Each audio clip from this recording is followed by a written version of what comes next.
बिस्मिल्लाहिर्रहमानिर्रहीम। अस्सलाम वालेकुम। एक शख्स झाड़ियों के दरमियान से गुजर रहा था। उसने एक सांप फंसा हुआ देखा। सांप ने उस आदमी से मदद की अपील की। उस आदमी ने लकड़ी की मदद से सांप को बाहर निकाला।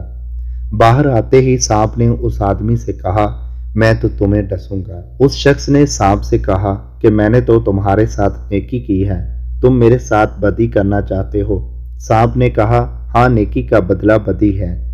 उस आदमी ने कहा, चलो किसी से फैसला करा लेते हैं। वो एक गाय के पास गए, उसको सारा वाकया सुनाया और फैसला करने को कहा। उसने कहा, वाकई नेकी का बदला बदी है। जब मैं जवान थी अपने मालिक को दूध देती थी, वो मेरा बहुत ख्याल रखता था, मुझे चारा देता था। अब मैं बूढ़ी हो गई हूँ, उसने मेरा ख्याल रखना छोड़ दिया है। ये सुनकर सांप ने कहा, अब तो मैं डसूंगा। उस आदमी ने कहा, चलो एक और फैसला ले लेते हैं। सांप मान गया। उन्होंने एक गधे से फैसला करवाया।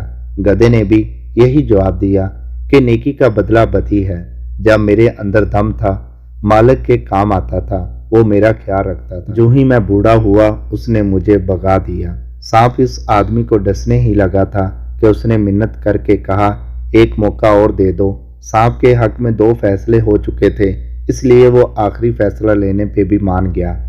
अब की बार वो एक बंदर के पास गए, उसको सारा वाकया सुनाया और कहा कि फैसला करो। बंदर ने कहा, मुझे इन झाड़ियों के पास ले चलो और सांप को मेरे सामने इन झाड़ियों में फेंको और फिर बाहर निकालो, उसके बाद मैं फैसला करूंगा। वो तीनों इन झाड़ियों के पास चले गए। उस शख्स ने सांप को झाड़ियों के अंदर फेंक दिया और फिर बाहर निकालने ही लगा था कि बंदर ने मना कर दिया और कहा, इसको मत निकालो, ये नेकी के काबिल नहीं है। और ना था। वो बंदर हमसे ज्यादा अक्लमंद था। हमको बार बार एक ही तरह के सांप मुख्तलिफ नामों और तरीकों से डसते हैं, लेकिन हमको ख्याल ही नहीं आता कि ये सांप हैं। इनके साथ नेकी और हमदर्दी करना खुद को मुश्किल में डालने के बराबर है। इसलिए भाइयों, आप भी ख्याल करो, कहीं आपके इर्द गिर्द भी इस तरह के इंसान नुमा सांप तो नहीं है। समी वॉइस को सब्सक्राइब करना मत भूलें, लाइक करें, शेयर करें और कमेंट सेक्शन में अपनी राय का इजहार ज़रूर करें।